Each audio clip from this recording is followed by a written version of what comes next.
Asher's glasses must have fallen off during the fight, because in a sudden and horrifying turn of events, Griffin was ferociously punching his own face. Everyone froze, staring in shock and disbelief. It was then that Violet realized Asher had somehow hypnotized him into doing it. But before things could get any crazier, Roman stepped in, putting himself between the two alphas. Even from where she stood, Violet could hear his commanding voice. "Let go of him, Asher! This has gotta stop!" Asher's response was anything but calming. He bared his bloody teeth, a crazed grin stretching across his bruised and battered face. Violet felt a sick twist in her gut. She recognized that look. Asher didn't want this to end. He wanted things to escalate. Chaos was his thing. He thrived on it. The dude was straight up insane. Her attention shifted back to Griffin, who was desperately trying to grab his punching hand with his other hand, fighting to stop the self-inflicted beating. The struggle was clear in his eyes, his face twisted with the effort of holding back his strength. But no matter how hard he tried, the hand kept rising, inching closer and closer to his face again. Asher's power was mind control. He could mess with his opponent's brain, controlling their movements. He was making Griffin hurt himself, manipulating him like a puppet. But Griffin was a cardinal alpha, his will and strength unmatched by most. Violet couldn't help but wonder if he was strong enough to resist Asher's powers.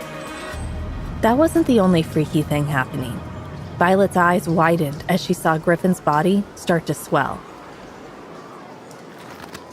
his muscles growing as he got bigger. It shouldn't have been possible, but nothing was impossible with the Cardinal Alphas. She wasn't the only one who noticed. Beside her, Dion sucked in a sharp breath. "Ooh, dang, this is bad." Violet's heart pounded. "What's happening?" Dion's voice was serious.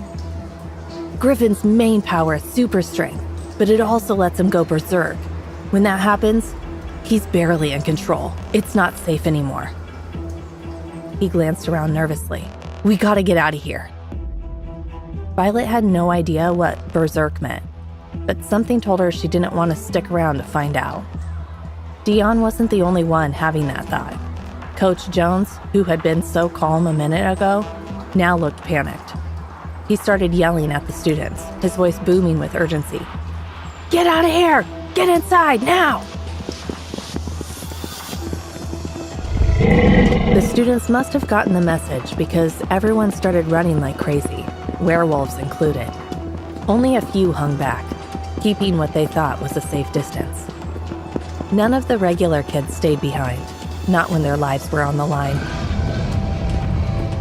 Violet stopped dead when a ferocious roar ripped through the air, shaking the ground beneath her feet. A shiver ran down her spine as birds flew out of the trees, scared by the obvious danger. Violet turned, and the sight in front of her made her gasp. She saw Griffin, or what was left of him. Griffin Hale was now a monstrous, towering figure, over 7 feet tall. Violet could only stare as her eyes swept over the impossibly huge muscles bulging across his body. His massive arms and legs looked like they could crush anything or anyone in their path. And the only thought in her mind was how easily he could rip her in half. His shirt hadn't survived the transformation, hanging in shreds, while his pants barely clung to him. Whatever beast Griffin had become radiated pure chaos and destruction. Yet Violet couldn't stop a brief flicker of awe. Who had created such a monster? That awe lasted only seconds. Griffin let out another deafening roar, like rolling thunder, and then he charged. His target was clear, Roman and Asher, who stood frozen, like deer caught in headlights.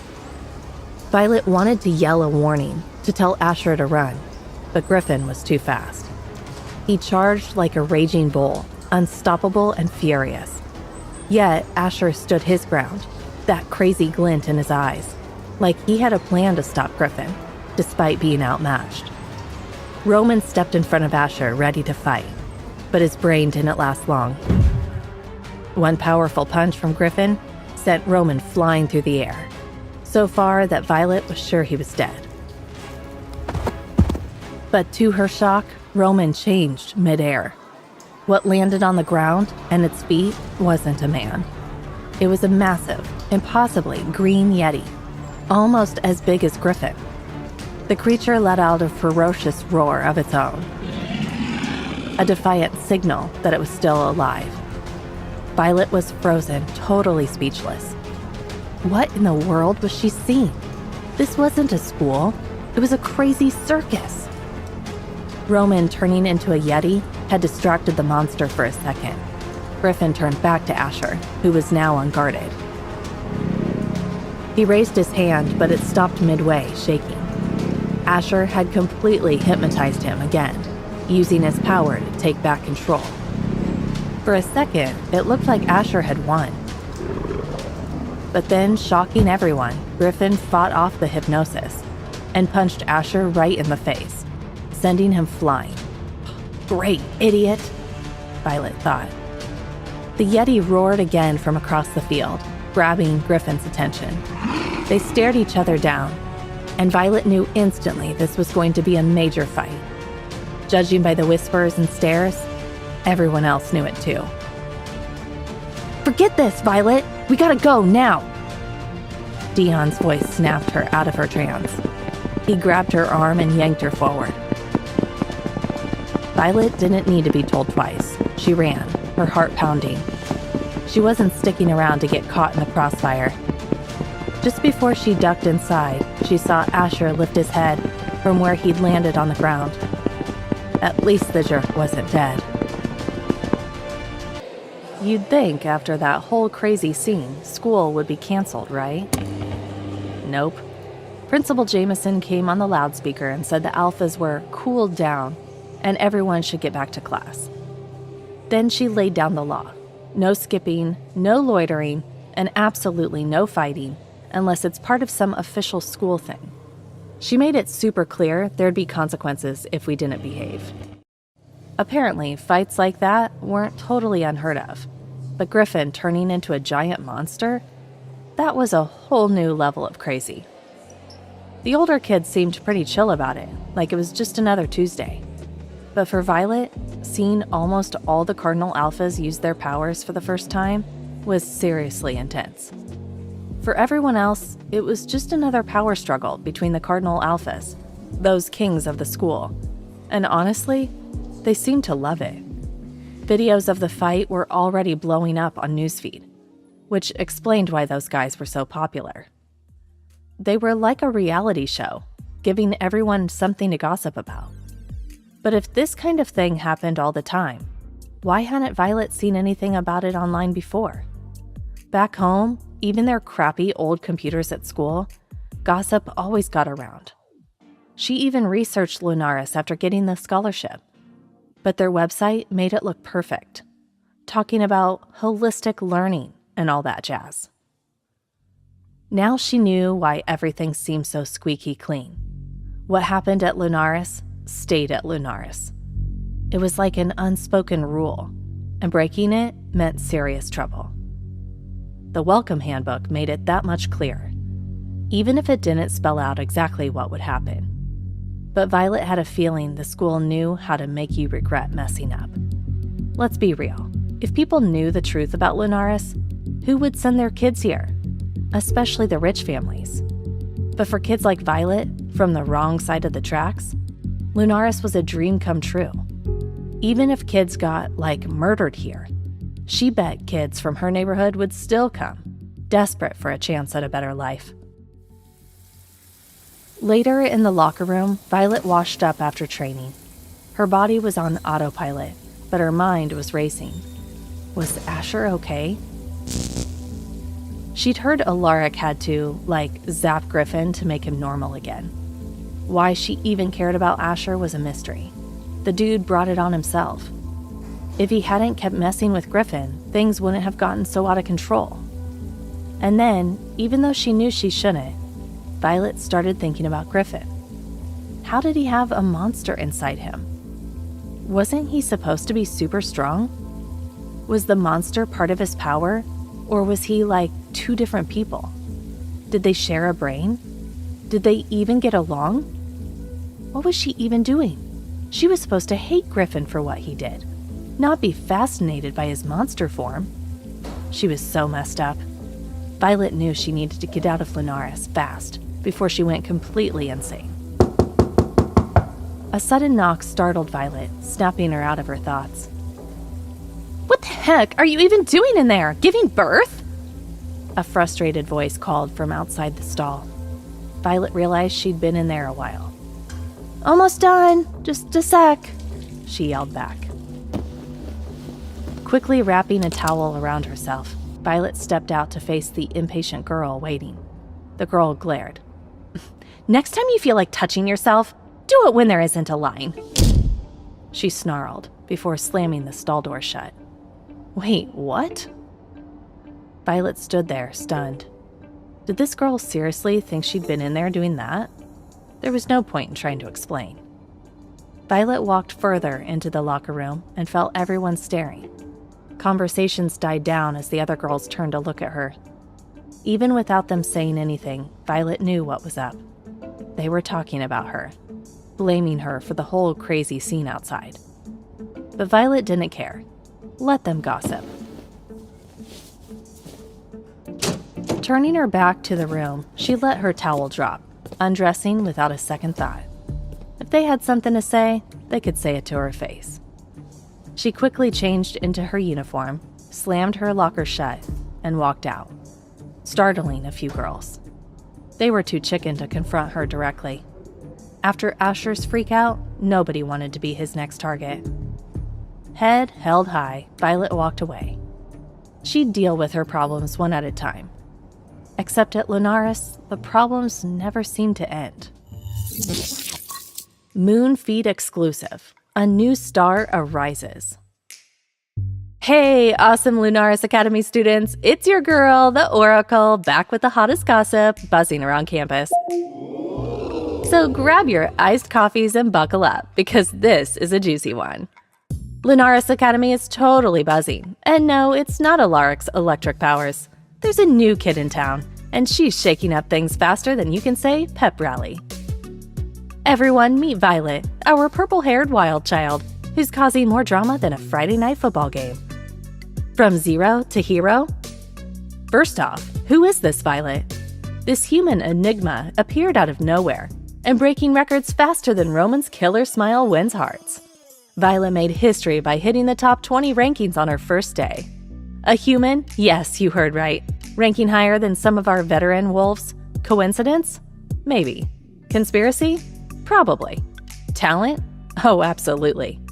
But this human tornado isn't just messing with the leaderboard. She's stirring up trouble everywhere in classes. With the Cardinal Alphas, basically, the whole school's talking about her. The Asher angle. Speaking of trouble, let's talk about our moody Alpha Asher. All eyes are on him because he seems super interested in Violet. He's been seen smirking at her more times than I can count. If you haven't noticed, you've clearly been living under a rock. And don't forget how he totally jumped in to defend her earlier. We're all wondering, is this just another one of his mind games? Or has our icy Alpha finally met someone immune to his charms? Either way, we're totally glued to our phones, waiting for updates. Starry-eyed for the Lightning Prince? Now, before you think this is just another Alpha meets Girl story, think again. Rumor has it from Advanced Bio that Violet's been giving Alaric, the super smart and quiet North Alpha, some serious hard eyes. Whether she's into his brains, his powers, or just his cool vibe, we don't know. But one thing's for sure, Alaric usually avoids drama like it's the plague. So if this turns into something real, it'll be the biggest scandal of the year. Griffin and Violet, hate or he? And then there's the total explosion that is Violet and Griffin Hale. After their little disagreement, some are wondering if there's something more to all that tension. Is it hate? Or are they secretly into each other? With Griffin's monstrous charm and Violet's tough attitude, they'd be a serious power couple. Either way, it's pure entertainment. It seems Roman is the only one not caught up with the purple fever. But hey, never say never, especially with Violet seemingly checking out all the alpha options. Queen Bee in trouble? Hopefully we haven't forgotten Lunaris' reigning Queen Bee, Autumn Carson. Rumor has it that Violet's sudden popularity might be a threat to Autumn's tight grip on the school's social scene. Could our new girl shake things up? Or will Autumn keep her crown? With all the attention Violet's getting from the alphas and her growing fan base, it's obvious this rivalry is just getting started. A wind of change, or just more of the same? One thing's for sure. Violet's a storm Lunaris never saw coming. Will she break the system, or will the system break her? The forecast predicts tons of drama, action, and maybe even a little romance. Whatever happens, we'll be glued to our screens. So stay tuned. As always, I'll be watching and spilling the tea to bring you all the juicy updates. Until next time, keep your claws sharp and your secrets sharper. Yours ever nosy, the Oracle. You're toast, Dion commented as soon as he finished reading the article, which turned out to be the reason everyone was staring. Violet had no idea if Dion had been following her or what, but the second she left the locker room, there he was, with Alice, ready for their lunch date. Or rather, lunch with them, her and Alice, to be exact. It wasn't a date, just a meal with friends. Friends? Since when did she have friends? Whatever. Dion had suggested they skip the Platinum Court, so there they were, like total outcasts on the lawn, chilling in the shade of a tree. Not many other students were around. Most chose the cafeteria. Even though she wouldn't admit it, Violet liked the peace. The few students nearby were either chatting or on their phones and didn't seem to notice her, which was fine by Violet, since that's exactly why she'd agreed to avoid the cafeteria. So Dion and Alice brought her lunch. Unlike breakfast, lunch was full of comfort food. Thanks to werewolves' crazy fast metabolisms, high-calorie, carb-heavy dishes were on the menu to help them recharge. I'm not toast, Violet replied, annoyed, biting into her burger harder than she meant to. She didn't mind the gossip, but despite how good the burger tasted, it felt like she was chewing on cardboard. She just couldn't work up an appetite with everything going on. Dion completely missed her frustration, continued. The Oracle's totally setting you up for a fall. She put her burger down, irritated. Why would you say that? Why would some gossip blogger make up stories to get me in trouble? Who even is she? Where is she right now? I should teach her to mind her own business and stop writing fake news. Violet fumed. Hey amazing viewers, it's Voilette here. Thanks for sticking with us. By the time of the release of this video, only 3.1% of our viewers have joined the party by subscribing, and 96.9% of you might miss out on our next mind-blowing video. So what are you waiting for? Hit that subscribe button and join the exclusive club.